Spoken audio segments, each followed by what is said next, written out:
તમે શું જોયું છે લવ મેરેજ અને અરેન્જ મેરેજનો જે રેશિયો છે હેઝ ઇટ ચેન્જડ? પહેલા લવ મેરેજ જે થતા હતા એ લાઈક કે પેરેન્ટ્સ ગ્રેન્ડ પેરેન્ટ્સ સજેસ્ટ કરતા હતા અને ત્યાં મેરેજ થઈ જતા હતા. If you talk about the Gen Z, એ લોકો મેરેજને કેવી રીતના જોઈ છે? મેરેજ કરવા માટે છે ને કોઈ એજ નથી હોતી એઝ પર મી, કે બેની ફેમિલી વેલ્યુઝ મેચ થતી હોય તો એક ચેકલિસ્ટનો પહેલો પોઈન્ટ ક્લિયર થઈ ગયો. Which are major red flags? Ups and downs આવે તો બંને એકબીજાને સાચવી શકાય. બહુ જ વાતે વાતે ગુસ્સો આવતો હોય તો this is again a red flag. Narcissist personality કરતા હોઈએ. When do you practically differentiate this is love, this is just attraction or infatuation? સવારે ઉઠીને શું ખાધું ને ગુડ મોર્નિંગ ને ગુડ નાઇટ ના message is not a quality communication. ત્યાં કેમ હતો ને મારી સાથે કેમ નથી? મેજર રીઝન્સ જેના લીધે આજે ડિવોર્સ થાય છે. એટલે ડિવોર્સ કોઈ દિવસ એક દિવસમાં નથી થતા. Marriage is all about love, care, respect, trust. Let's say you have to marry someone, then you just have 5 questions to ask them. What would those 5 questions be?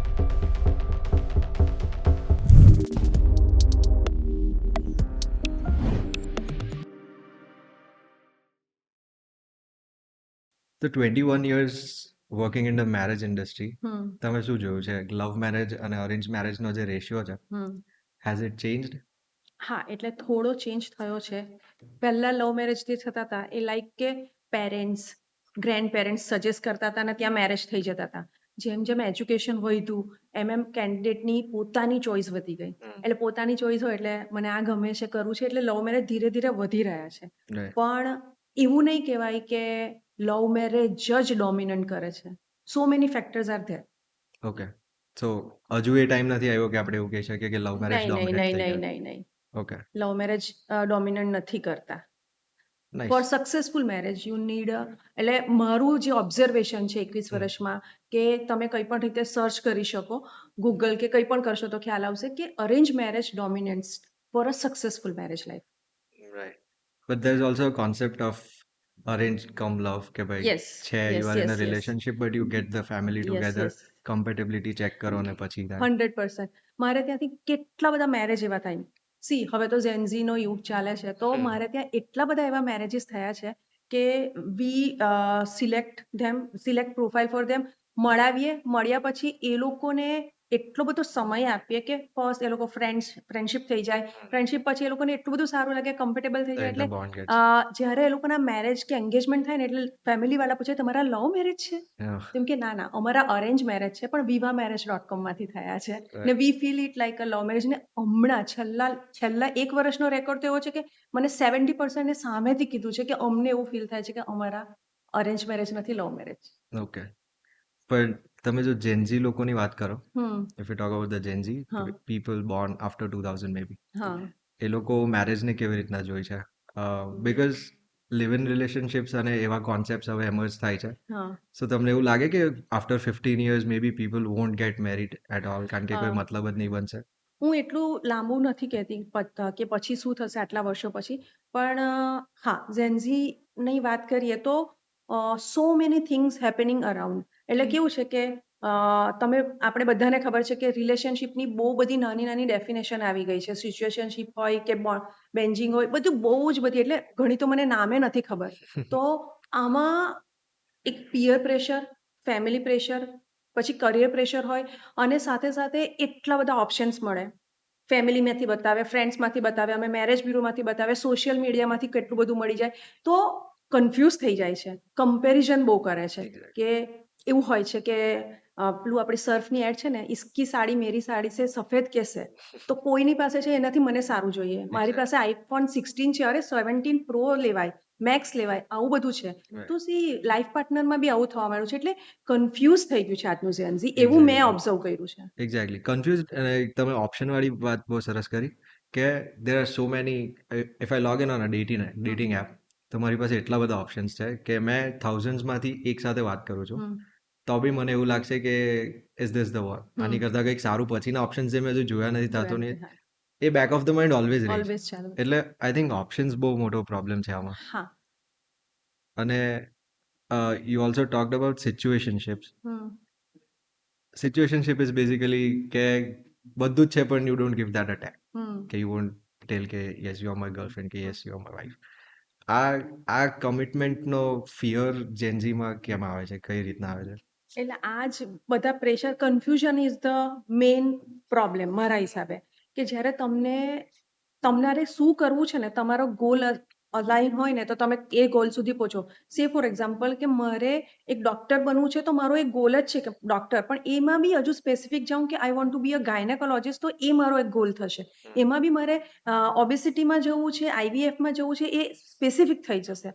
તો એ મારા ગોલ તરફ હું જઈ શકીશ. હવે મને એક લાઈફ પાર્ટનર જોઈએ છે, તો એમાં ગોલ નથી રાખવાનો, પણ મારા વેલ્યુઝ કયા છે, કયા એ વેલ્યુઝ સાથે સામેવાળી વ્યક્તિ કેટલી અલાઈન થાય એવી મને મળે છે, ને એવી વ્યક્તિ શોધવા માટે કદાચ તમારે 1 ની 2 ની 10 સાથે વાત કરવી પડે, ને ત્યારે તમે નક્કી કરી શકો કે હા, મારા 10 ક્રાઇટેરિયા ચેક નથી થવાના, પણ એટલીસ્ટ મારા 4, 5, 6 થતા હોય તેની સાથે વધારે કોમ્યુનિકેટ કરીને I can figure it out કે મને આ ચાલશે કે નહીં. રાઈટ. તો એવી રીતે લાઈફ પાર્ટનર પસંદ કરવાની આજે જ્યારે આપણે પેરેન્ટ્સે છૂટ આપી છે, તો પ્રોપર એડવાન્ટેજ લેવો જોઈએ. નહીં તો શું થાય છે કે બધા રિલેશનશિપની જુદી જુદી ડેફિનેશનમાં અટવાઈને કન્ફ્યુઝ થયા કરે.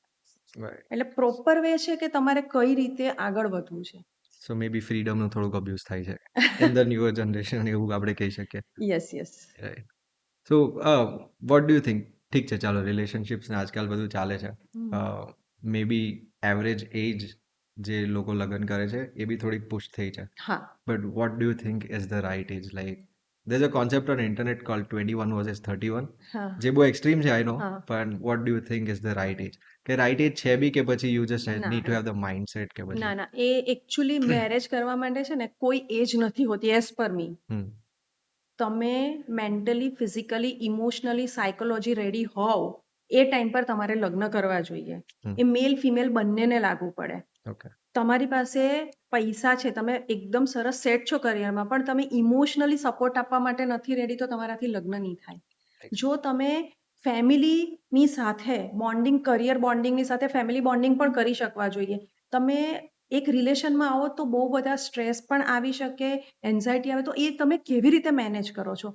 So many things are have to C, અને પછી તમારે નક્કી કરવું જોઈએ. એટલે તમે કદાચ 30 વર્ષના એક વ્યક્તિને જોશો, એ બહુ ક્રેન્કી હોઈ શકે, 25 વર્ષના એક બહુ સ્ટેબલ કામ હોઈ શકે, તો તમારે તમારી પોતાનું મેન્ટલ સ્ટેટ જોવાનું, તમારે પોતે નક્કી કરવાનું કે યસ, આઈ એમ રેડી. કદાચ કાલે કોઈ સ્ટ્રેસ આવે તો હું મારી જાતને, મારા પાર્ટનરને, મારા ફેમિલીને મેનેજ કરી શકા.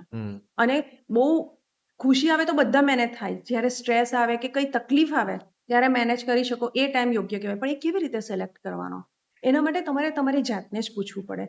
આપણે રોજે રોજ કંઈનું કંઈ નાનું મોટું થતું જ હોય, એમાં વી કેન ફિગર આઉટ કે યાર આ પરિસ્થિતિ આવી, આઈ કેન મેનેજ, મારું થઈ ગયું, હું કરી શકાય. ધીરે ધીરે ધીરે કોન્ફિડન્સ આવી જાય. યુઝ્યુઅલી આજે શું જોવાય છે, કમાય છે સારું અને ઉંમર થઈ ગઈ છે, લગ્ન કરી લો. Exactly. That is not enough.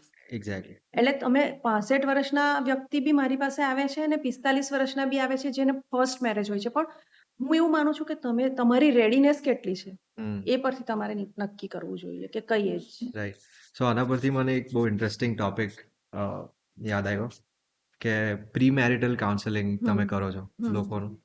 And this is a very new concept. Like, મેં કોઈ દિવસ પહેલા સાંભળેલું નહીં હતું. Very recently and doing research for this podcast મને ખબર પડી કે આવું બી કંઈ થાય છે. એન્ડ આઈ ગોટ ટુ નો કે તમે બી કરો છો. હા. Like, what is pre marital counselling? તમે કેવી રીતના હેલ્પ કરો? એટલે એમાં કેવું છે, બેઝિક અમે પહેલા ચેક કરીએ. હવે સે ફોર એક્ઝામ્પલ એક છોકરો છે કે જેને પોતાના લગ્ન કરવા છે, તો પહેલું એનું બેઝિક સ્ટેપ આવે કે એના કેરેક્ટરની રેડીનેસ કેટલી છે, એના કેરેક્ટરિસ્ટિક શું છે, ને એની સાથે અલાઈન થાય એવું પાર્ટનર કયું હોઈ શકે. તો એને પહેલા અમે સમજીએ, એના કેરેક્ટરિસ્ટિક ચેક કરીએ. હવે કોઈ એક છોકરો છે કે જેને બ્યુટીફુલ છોકરી જોઈએ છે, અને he is also very handsome, અને બહુ સક્સેસફુલ બિઝનેસમેન છે. એને જે છોકરીઓ ગમે છે ને, શી ઇઝ વેરી સોશિયલાઇડ, એને ફરવું, ઘરવું, શોપિંગ કરવું, એ એનો કોન્સેપ્ટ હોય છે. પણ જે સક્સેસફુલ બિઝનેસમેન છે, એનું ફોકસ ફક્ત એના બિઝનેસ માટે જ છે. એ થોડું 1 વાર 2 વાર કરી શકે, હી કાન્ટ ડુ એવરીથિંગ ફ્રિકવન્ટલી. તો એને સમજાવવો પડે, એને અલાઈન કરવું પડે. પછી નહીં તો કેવું થાય, તમે જોશો કે સક્સેસફુલ લોકોના લગ્ન જીવન બહુ તૂટે છે, બીકોઝ કે એ ખોટા પાર્ટનરની પસંદગી કરે છે. When you select a perfect partner, you will 100% align your marriage life. એટલે તમે ખોટા વ્યક્તિને, આવું કેવું છે, અમારી પાસે જે લોકો આવે છે એને અમે અલાઈન કરવાની કોશિશ કરીએ, પણ જ્યારે સ્પેસિફિક બહુ જ હોય કે બસ આ જ જોઈએ છે, બીજું બધું ચાલશે, ત્યારે આવું ડિસ્ટર્બન્સ આવે છે. સો બેઝિકલી અહીંયા વાત આવી કે ઓપોઝિટ અટ્રેક્ટ્સ વાળી હમ હમ દર વખતે વાત નહીં ચાલે. You hmm need to have your values align, yes yes yes right? 100%. પણ દેર આર સમ થિંગ્સ જે તમે કીધું કે કોઈને ફરવાનું ગમે છે, કે હમ કોઈ બિઝનેસમેન છે જે હમ બિઝનેસમાં ફૂલ્લી ફોકસ છે, હમ એ એવી વાઈફ લાવે હમ કે વાઈફ સાથે લગ્ન કરે કે she wants to travel the world હા એન્ડ નોટ દેટ રિસ્પોન્સિબલ, હા તો એ મિસમેચ થઈ ગયું. યસ પણ અમુક વેલ્યુઝ તો એવી હશે ને જે around the cases, across the cases similar હોય, કે ટોપ 5 વેલ્યુઝ કે ટોપ 3 વેલ્યુઝ કે આ તો હોવી જ જોઈએ if you looking successful at marriage uh માટે યસ. બે જણની કમ્પેટેબિલિટી મેચ હોવી જોઈએ. એકચ્યુઅલી બંનેને એકચ્યુઅલી ફેમિલી વેલ્યુઝ હોવી જોઈએ. હમ સૌથી ઇમ્પોર્ટન્ટ છે કે બેની ફેમિલી વેલ્યુઝ મેચ થતી હોય તો એક ચેકલિસ્ટનો પહેલો પોઈન્ટ ક્લિયર થઈ ગયો. હમ સેકન્ડ, બંનેની રિક્વાયરમેન્ટ, કે મારી રિક્વાયરમેન્ટ એક્સ છે, સામેવાળાની એ બી સી હોય તો નહીં મેચ થાય, એક્સની સાથે વાયઝેડ જ મેચ થઈ શકે, તો એ કોન્ટ્રાસ્ટ નહીં થવું જોઈએ. એટલે રિક્વાયરમેન્ટ સમજો. પછી આવે છે કે તમે શું તમારા ગોલ્સ છે, તમારા ગોલ્સ જે હોય અને સામેવાળાના ગોલ્સ જો અલાઇન થતા હોય તો યુ આર 100% ઓકે. આ મારા હિસાબે આ 3 વસ્તુ ખાસ જોવી જોઈએ. બીજું તો માઇક્રો જોવા જઈએ ને તો કદાચ આખો પોડકાસ્ટ પતી જાય તો બી નહીં આવે, હા, પણ આ obviously. 3 મેઇન જોઈને તમે વધારે સમજી શકો એકબીજાને, Correct. કે ફેમિલી વેલ્યુઝ, રિક્વાયરમેન્ટ્સ અને તમારા ગોલ્સ. આ જુઓ, કારણ કે આજનું ઝેનઝી છે ને બહુ પ્રોડક્ટિવ છે, બહુ ઇન્ટેલિજન્ટ છે, બહુ આગળ વધુ છે, બહુ વિઝનરી છે, પણ એવા વખતે જો એમના ગોલ્સ સાથે, રિક્વાયરમેન્ટ સાથે અને ફેમિલી બોન્ડિંગ સાથે અલાઇન વ્યક્તિ મળી જાય તો એમનું કરિયર બી સક્સેસફુલ જાય, ફેમિલી લાઈફ પણ સારી જાય અને આખી લાઈફ એ લોકો ખુશ પણ રહી શકે. Correct. અને now that we talk about the green flags, કઈ 3 વેલ્યુઝ તમે એવી જોઈ છે which are major red flags? If you want to get married ને તમારામાં આ traits હોય તો you need to get them fixed પહેલા. ગ્રીન ફ્લેગની વાત કરીએ તો અગેન એ જ વસ્તુ આવશે કે તમારામાં એટલે કોઈ પણ વ્યક્તિમાં ફેમિલી વેલ્યુઝ હોવી જોઈએ. હમ કારણ કે તમે અગેન મેરેજ માટે વિચારો છો. Marriage is a social activity અથવા it is a foundation of our society. Hmm. તો તમને ફેમિલી વેલ્યુઝ નહીં હશે ને તો તમારા મેરેજ નહીં જ ટકે. એટલે ફેમિલી વેલ્યુઝ હોવી જોઈએ, એ તમારા કોરમાં હોવી જોઈએ. સેકન્ડ, એકબીજાની રિસ્પેક્ટ, લવ, કેર, અન્ડરસ્ટેન્ડિંગ, આ બધું ખાસ ઇમ્પોર્ટન્ટ છે એઝ પર મી. ધેન જો ગ્રીન ફ્લેગમાં એ લોકો એકબીજાની તમે ઇમોશનલ નીડ સમજી શકો છો તો એ એક સારો પોઈન્ટ છે કે એ હોય તો કોઈ વખત તમારા અપ્સ એન્ડ ડાઉન્સ આવે તો બંને એકબીજાને સાચવી શકે. એક સ્ટ્રોંગ હોય તો બીજાને સાચવી લેશે, એ બેલેન્સ કરી લેશે, એવું કંઈ પણ મેનેજ થઈ જાય. અને આજે જે આપણે જોઈએ ને તો જેટલું યુથ પ્રોડક્ટિવ છે, ઇન્ટેલિજન્ટ છે, ઇન્ટેલેક્ચ્યુઅલ છે, એની સાથે સાથે એ લોકોમાં એંગર પણ જોવા મળે. હમ તો જો તમને તમારા પાર્ટનરમાં એંગર દેખાય, બહુ જ વાતે વાતે ગુસ્સો આવતો હોય તો this is again a red flag, કે એ નહીં હોવું જોઈએ. બીજું કે જેમ આપણે કહીએ કે એકબીજાને સમજવું જોઈએ, પણ નાની નાની વાતમાં ગુસ્સો કરીને તમને ઇન્સલ્ટ કરે, બધાની સામે મિસબિહેવ કરે, તો એ પણ એક રેડ ફ્લેગ છે. તમારું રિસ્પેક્ટ નહીં જાળવે, એ પણ રેડ ફ્લેગ છે. ધેન આપણે એમ કહીએ કે માઇટ ઇઝ રાઇટ, હું જ ખરો છું કે હું જ ખરી છું, તને કંઈ સમજ નથી પડતી, હું કહું તે જ થવું જોઈએ. એટલે એને સેન્ટર ઓફ એટ્રેક્શન રહેવું હોય, એ કે તે ખરું કરવાનું, આવી ક્વોલિટી થોડીક દેખાય, જેને આપણે નાર્સિસિસ્ટ પર્સનાલિટી કહેતા Narcissism. હોઈએ, કે હું જ હોવું જોઈએ બધે ને, એવું એ થોડા વખત પછી જો તમને દેખાવા લાગે તો એ મારા હિસાબે રેડ ફ્લેગ છે. Hmm. Because marriage is all about love, care, respect, trust. તો આની અંદર એને તમારા માટે ટ્રસ્ટ પણ નહીં હોય, રિસ્પેક્ટ પણ નહીં હોય, તમારા ઇમોશનને પણ નહીં સમજે, નાની નાની વાતમાં ગુસ્સો કરે, તો આ બધું જો સામેવાળામાં દેખાતું હોય ને ત્યારે તમારે અટકી જ જવું જોઈએ. Right. અને જો પોતામાં બી તમે આ વસ્તુ હા, તો ઓબ્ઝર્વ એ કરીને પોતાના માટે સુધારો. સેલ્ફ કેર કરવી જ પડે. એટલે exactly. You have to consult a counsellor and take right. Care of yourself. It is important. નહીં તો તમારા મેરેજમાં તમને તકલીફ કરી શકે. રાઈટ.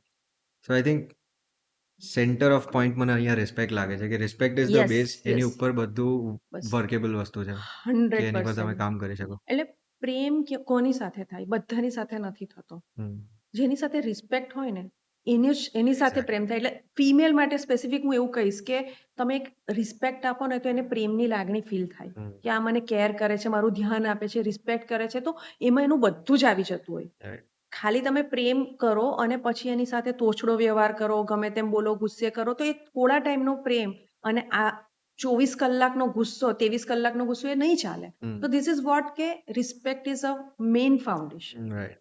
એકચ્યુઅલી આ જે તમે વાત કરી કે 1 કલાકનો પ્રેમ અને હમ, પછી 23 કલાકનો ગુસ્સો hmm, is a very big sign of yes, નાર્સિસિઝમ.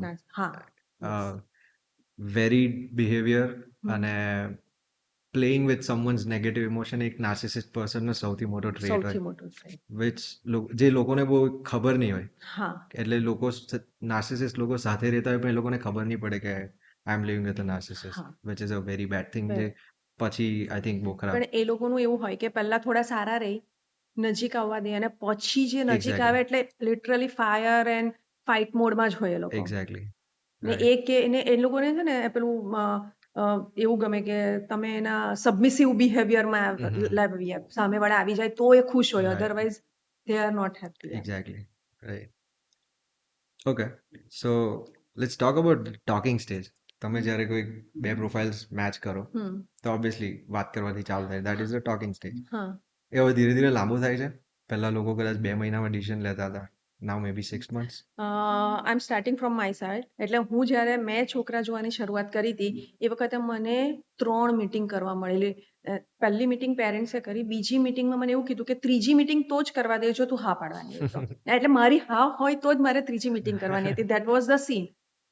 When I start this thing તો મને એવું લાગ્યું કે ના, હજુ થોડોક ટાઈમ આપીએ તો આ લોકોને ગમશે. એટલે 3, 4, 5 મારા મેરેજ બ્યુરોમાં પહેલો એવો એક કેસ હતો. બધા તો 2-3 મીટિંગમાં માનતા હતા, પણ એવો એક કેસ હતો જેને 5 મીટિંગ કરી. 5મા મીટિંગ પછી સી સેડ, છોકરીએ ના પાડી કે મને રસ નથી. ઓકે. ને આઈ એમ ધ હેપીએસ્ટ પર્સન કે એ છોકરીએ ના પાડી, કારણ કે એ સિલેક્ટ કરી શકી કે આ વ્યક્તિ એના માટે નથી. તો મેં એક છોકરીને ધક્કો નહીં માર્યો, મેં એને બચાવી છે એવું મને લાગ્યું.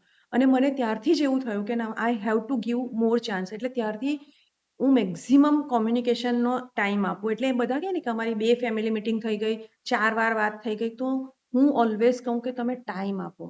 હા, હું એવું નથી કહેતી કે તમે 2 મહિના, 6 મહિના, એવું નહીં. 2 જણને કમ્પેટેબિલિટી ચેક માટેનો ટાઈમ આપવાનો છે. રાઈટ. એટલે તમે 2 મહિનામાં બી કરી શકો, 15 દિવસમાં કરી શકો ને 6 મહિનામાં પણ નહીં કરી શકો. રાઈટ. એટલે ટાઈમ બે વ્યક્તિ પર છે કે કેટલો હોવો જોઈએ, પણ ટાઈમ તો લેવો જોઈએ. So basically quantifiable time important નથી, પણ પેલો પોઈન્ટ હિટ કરવો અને છે ઇમ્પોર્ટન્ટ. ક્વોન્ટિટી કરતાં ક્વોલિટી, એટલે quality communication is much more exact. Important. હવે રોજ સવારે ઉઠીને શું ખાધું ને ગુડ મોર્નિંગ ને ગુડ નાઇટના message is not a quality communication.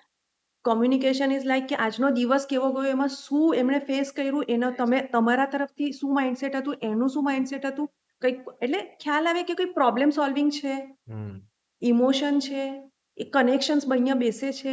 એ કોઈકની સાથે, સપોઝ કોઈ મેલ એન્ટરપ્રેનર છે, બિઝનેસમેન છે, એના સ્ટાફ સાથે, એના કલીગ સાથે કેવી રીતે વાત કરે છે એ પણ તમને ખબર હોવી જોઈએ. એના ફ્રેન્ડ સાથે શું વાત કરે છે, કેવી રીતે વાત કરે છે, એ કેવી રીતે એની વીકેન્ડ સ્પેન્ડ કરે છે, એ બધું તમને ખબર પડે ને તો you can evaluate the person exactly. In sum extent. કારણ કે આજે આઈ કેન સે કે 2 દિવસ, 2 મહિના, 2 વર્ષ કે 20 વર્ષમાં કોઈને ઓળખી નથી શકાતું. મેં મારા પેરેન્ટ્સના ઝઘડા જોયા છે અને હજુ પણ થતા હોય છે. મેં મારા હસબન્ડ સાથે ઝઘડા થાય છે એ પણ ખબર છે, અને કાલે પરણેલા હોય એના પણ થતા હોય છે. કારણ કે 2 વ્યક્તિ જુદા છે એટલે મિસઅન્ડરસ્ટેન્ડિંગ ત્યાં હોવાની જ, અને એ થવાની. પણ મિસઅન્ડરસ્ટેન્ડિંગને એટલે ગુજરાતીમાં કહેવાય છે કે મતભેદ અને મનભેદ. તો મતભેદ થાય, ધેટ ઇઝ ફાઇન. 2 વ્યક્તિ જુદા છે, થવાના છે, પણ મનભેદ ઇઝ વેરી ડિફિકલ્ટ ને વેરી કોમ્પ્લિકેટેડ. ને એ છે ને ઉધઈ જેવું છે, તમારા રિલેશનશિપને કોરી ખાય. જરાક મને મનભેદ સમજાવજો ને મને. યા મનભેદ એટલે ઇટ ઇઝ લાઈક કે I don't like T, you don't like coffee. હવે આવું ચા કોફીની વાત છે, એવી જ રીતે વાતની હોય કે ભાઈ મને આ કરવું છે ને મને આ નથી કરવું. હવે આ આપણી વસ્તુ, આપણા મન જુદા છે, બરાબર. હવે તમે એમ કહેશો કે ના મને આ કરવું છે ને હું આ જ કરીશ ને તારે આ નથી કરવાનું, કારણ કે મને નથી ગમતું. તો ધીસ ઇઝ મનભેદ. હવે મતભેદ એટલે એવું કેવું થાય કે ભાઈ ઓકે, તારો આ વસ્તુ, આ ઝઘડો થયો છે, મારો મત આ છે ને તારો મત આ છે, okay I respect your decision, પણ મારું આ છે ને હું એના માટે એ છું. તો બંને એકબીજાને રિસ્પેક્ટ, ડિસિઝનને બી રિસ્પેક્ટ કરે ને એકબીજાને સમજે પણ નાની નાની વાતમાં જ્યારે મનભેદ થાય ને એટલે મન તૂટે, આપણા દિલ તૂટી જાય નાના નાના ઝઘડામાં. તો એ થાય. હવે આ રિલેશનશિપમાં તો જો સમજાવવા બેસીએ ને તો લાઈક કેવું હોય કે તે તારા ફ્રેન્ડની સાથે આજે વીકેન્ડ સ્પેન્ડ કર્યો, મારી સાથે કેમ નહીં કર્યો? તો પેલો કે મારા ફ્રેન્ડના ઘરમાં એક્સિડન્ટ થયેલો, I have to go there, હું એમની સાથે હતો, મેં કહ્યું પાર્ટી નથી કરી, તું ત્યાં કેમ હતો ને મારી સાથે કેમ નથી? ધીસ ઇઝ ધ મનભેદ, અને એમાં ઝઘડા ચાલુ થાય. ઝઘડા એટલે કઈ વાત જ નથી, પણ છોકરી સમજે નહીં અથવા છોકરો નહીં સમજે, વોટ એવર, એકબીજાને પેલા ભાઈએ સામેથી સમજાવવાનું હતું કે આ સિચ્યુએશન આ છે ને હું ત્યાં આ કારણથી જાઉં છું. રાઈટ. આ ત્યાં એની ભૂલ હતી, આ પેલાની ભૂલ હતી કે એને સમજવું જ નથી. તો આ મનભેદ થાય, ધીરે ધીરે ધીરે ધીરે મનભેદ થાય કરેક્ટ. ને એક એક્સટેન્ટ પર આવે તો પછી એટલે ડિવોર્સ કોઈ દિવસ એક દિવસમાં નથી થતા. એ એની શરૂઆત જે થાય ને એમ પેલો હથોડો પૈડા કરે એક રાઈટ. એક પછી છેલ્લો હથોડો હોય ત્યારે તૂટી જાય, પણ એ બહુ લાંબુ ચાલતું હોય. કરેક્ટ. સો ડિવોર્સની વાત કરી, what are the major reasons જેના લીધે આજે ડિવોર્સ થાય છે? અ, ડિવોર્સ કે even breakups, let's talk about both. જો અમારા હિસાબે ઈગો, હમ. ને એનું રીઝન છે, અ, આ મારું માનવું છે, એટલે હું કંઈ એવું નથી કહેતી, એજ્યુકેશન. બિકોઝ આજ પહેલાંના સમયમાં ડિવોર્સ નહીં થતા હતા, આજના સમયમાં બહુ થાય છે. પહેલાંના સમયમાં એવું હતું કે એક રાઇટ એજ પર મેરેજ થઈ જતા હતા. અગેન રાઇટ એજ કઈ છે આપણે ડિસ્કસ કરી, પણ પેરેન્ટ્સનો સપોર્ટ હોતો હતો, કોન્ફ્લિક્ટ થાય એમાં પેરેન્ટ્સ સાચવતા હતા, જાળવતા હતા અને સમજાવતા હતા અને બંને સમજતા હતા. હવે બંને એજ્યુકેટેડ છે, બંને ઇન્ડિપેન્ડન્ટ છે, બંનેના પોતાના થોટ્સ છે, એટલે બંનેને માઇટ ઇઝ રાઇટ છે, બંનેને ઈગો છે, અને ઈગોને લીધે કોઈ નમવા તૈયાર નથી અને કોઈ એકબીજાને સમજવા તૈયાર નથી. This is the main conflict point કે જેને લીધે લડાઈ થયા જ કરે. બાકી આપણે કેવું હોય કે મને એવું યાદ છે કે મારી મમ્મી પપ્પાએ મને એવું શીખવેલું કે જો કંઈ પણ થાય ને તો તે વખતે થોડા શાંત થઈ જવાનું, પછી જે હોય તે વાત કરી લેવાની. તો આ મેં એપ્લાય કર્યું, પણ મારા હસબન્ડે એના મારાથી વધારે એપ્લાય કર્યું ને હી ઇઝ ઓલવેઝ કામ. તો હવે હું એમ કહું કે કદાચ આઈ એમ વેરી કામ પર્સન, પણ હી ઇઝ અ કુલેસ્ટ પર્સન. તો જેવું હોય ને તો લાઈફ બેલેન્સ થાય, કારણ કે ઝઘડા તો થવાના જ છે, કારણ કે બે વ્યક્તિ Right. જુદા છે, હા. પણ ઈગો વચ્ચે નહીં આવવું જોઈએ, Correct. મારું તારું નહીં હોવું જોઈએ. So I think ego is the hmm. biggest. હા બીજા બધા બી હશે પણ હા ego તો મેજર. So the initial phase is obviously એકબીજાને જાણવાની ટ્રાય કરે, હમ રાઈટ? પણ when it comes to marriage, જ્યારે મેરેજની વાત ચાલુ થાય કે hmm we are talking around that, hmm તો કઈ વસ્તુ એવી છે જેની કમ્પ્લીટ ટ્રાન્સપરન્સી હોવી બહુ જરૂરી છે? હમ મે બી ફેમિલી કે ફાઇનાન્શિયલ ટ્રાન્સપરન્સી કેટલી ઇમ્પોર્ટન્ટ છે? જ્યારે તમે કોઈની સાથે લાઈફ લોંગ રિલેશનશિપમાં જોડાવાના હોય ને ત્યારે બધી ટ્રાન્સપરન્સી હોવી જોઈએ, ઓકે. પણ ઇટ સમ એક્સટેન્ટ હમ. બધું નહીં હોવું જોઈએ. સે ફોર એક્ઝામ્પલ કે તમે તમારી ફાઇનાન્શિયલ બધું નહીં કહી દો. તમે કહી શકો કે yes I have this business or this job, હવે એમાં જોબમાં મારું આટલું ઇન્સેન્ટિવ છે કે આટલો સેલરી છે. It is not like that કે yes I earn some around 50 lakhs per year, that is okay, તમે લમસમ કહી શકો, બધું નહીં કહેવું જોઈએ, એવું મારું માનવું છે. ઓકે. સેકન્ડ કે તમે સપોઝ કોઈનો પાસ્ટ છે તો તમારે પાસ્ટ વિશે પણ બધું નથી કહેવાનું. હા, કોઈ પૂછે જ છે આજે બધા કે કોઈ પાસ્ટ હતો, તો હા હવે કોલેજ લાઈફમાં તો હોય જ આમ, તો that was past, you right. Can say and stop. પણ તમે જો આખું ડિટેલિંગ કરવા જાઓ તો પછી સામેવાળાનું માઇન્ડ ઇવેલ્યુટ કરવા માંડે, એના ઇન્ટ્રોસ્પેક્ટ કરવા માંડે અને Exactly. ક્રોસ ક્વેશ્ચન્સ ચાલુ થાય. તો ઇફ યુ વોન્ટ કે તમને પૂછે તો કહો, Right. અને એનાથી તમને રિઝલ્ટ નેગેટિવ આવશે એ હું અત્યારથી જ કહી દઉં. પણ જરૂરી નથી, જો તમારા માઇન્ડથી એ પાસ છે, તમે એ તરફ નથી જ જવા માંગતા Exactly. અને એ ભૂલી જ ગયા છો, તો તમારે એ જો કહેવાનું છે યસ ઇટ ઇઝ ઇમ્પોર્ટન્ટ તો કહી દો, કારણ કે ટ્રાન્સપરન્સી હોવી જોઈએ, પણ એનું આખું ઇન્ટ્રોસ્પેક્ટ થાય એવી રીતે નહીં કહો. Exactly. મે બી પાસ્ટ હોય, હમ પર્સન હેઝ ચેન્જ, તો હમ પછી અત્યારે એની વાત કરીને પેલો ડાઉટ નાખવાની જરૂર નથી મગજમાં. જરૂર નથી. રાઈટ. સેકન્ડ કે તમારું ફેમિલી હોય, ફેમિલીમાં બી કોઈક ઇશ્યુઝ થયા હોય તો તમારે બેઝિક કહેવાનું હોય. શું ખબર સામેવાળાના વ્યક્તિના ઘરમાં આવવાથી થોડા એટમોસ્ફિયર બદલાઈ જાય, બધું સારું થઈ શકે, તો તમે ઘરના દરેક વ્યક્તિની કેરેક્ટરિસ્ટિક એકદમ ડીપમાં કહેશો તો પેલો એક મગજમાં લઈને ચાલશે કે આ વ્યક્તિ એવી જ છે, તો એ સારું થવાની જગ્યાએ વધારે બગડી શકે, અથવા એ વ્યક્તિ પણ એ તમારા જેવા સેમ વિઝનથી ચાલે તો ક્યાં સારું ક્યાં ખરાબ કંઈ પણ બની શકે. તો એને એની રીતે ન્યુટ્રલ રહેવા દો, જરૂર પડે ડગલે ને પગલે નાની મોટી વાત કરી શકો, પણ બધું પહેલાથી કહેવાની જરૂર નથી લાગતી. Very good question. એકચ્યુઅલી મેં પાસવર્ડ અલગથી પૂછવાનો હતો, પણ તમે સારી રીતના આન્સર આપ્યો. ઓકે, સો ફેમિલી બાઉન્ડ્રીઝ આફ્ટર મેરેજ, કેવી રીતના હોય છે લેટ્સ સે ન્યુક્લિયર ફેમિલીમાં રહે છે hmm right so there are parents also there is the couple જે hmm actual they are married hmm એ લોકોના ડાયનામિકમાં કેવી કોઈ બાઉન્ડ્રીઝ હોવી બી જોઈએ કે it is not that important actually બહુ જ ડિટેલ ક્વેશ્ચન છે પણ ન્યુક્લિયર ફેમિલી થઈ ગયું છે અને આજના પેરેન્ટ્સ નાવાડેઝની જ વાત કરે આજના પેરેન્ટ્સ પોતાના બચ્ચાઓને બહુ સ્પેસ આપે છે હમ પણ જ્યારે તમે એનો એક સારો ઉપયોગ કરવા માંગતા હો તો મારા હિસાબે બાઉન્ડ્રી હોવી જ નહીં જોઈએ ફેમિલીમાં. તમે ફેમિલી કોને કહેવાય જ્યારે તમે બધા સાથે મળીને બધું ડિસ્કસ કરતા હો કારણ કે એ તમારા સુખમાં નહીં દુઃખમાં પણ તમારી સાથે રહેવાના છે. હમ તમારા સ્ટ્રગલ ને સ્ટ્રેસમાં રહેવાના છે સાથે. તો તમે એમને તમારા જે પણ હોય એવું નથી કહેતા કે ઇન ડેપ્થ જાઓ પણ તમે એમને અવેર બધી વાતથી રાખો. પેરેન્ટ્સ આજે કોઈ વસ્તુમાં ઇન્ટરફિયર કરતા નથી. હા એ સજેશન આપે છે આજના પેરેન્ટ્સ કે આ કરવું જોઈએ આ રસ્તે જવું જોઈએ દેટ્સ ઇઝ ઇન્ટરફિયર નથી કરતા ક્રોસ ક્વેશ્ચન નથી કરતા એવા મેં બહુ બધા પેરેન્ટ્સ જોયા છે ને પેરેન્ટ્સ પોતાને પોતાના બાળકના વેલવિશર સમજે છે ને ખરેખર છે જ. હમ તો મને એવું નથી લાગતું કે બાઉન્ડ્રી હોવી જોઈએ. Again it is in your hand કે તમે કેટલી બાઉન્ડ્રી દોરી દો છો. પેરેન્ટ્સે કોઈ દિવસ ક્રોસ નથી કરવાના એકવાર ટ્રાય કરશે સમજી જશે કે નથી તો અટકી જ જતા હોય છે. હમ તો મારી દ્રષ્ટિએ તો હોવી નહીં જોઈએ પણ હોય તો થોડીક તમે જ રાખી શકો. બાકી બાઉન્ડ્રી હશે તો તમે એકલા પડશો.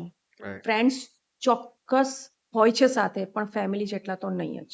રાઈટ સો બાઉન્ડ્રીઝ રાખવાથી મે બી ડિસ્ટન્સ વધે હા 100%. 100%. Correct okay so I think last question પૂછું hmm let's say you have to marry someone hmm ને you just have 5 question to ask them hmm what would those 5 questions be પહેલા તો એ check કરવા પૂછો કે ભાઈ એ ખરેખર લગ્ન માટે કેટલા રેડી છે. હમ સેકન્ડ તમારું ફેમિલી સ્ટાર્ટ થશે તો એ ફાઇનાન્શિયલ સ્ટેબિલિટી એની કેટલી છે.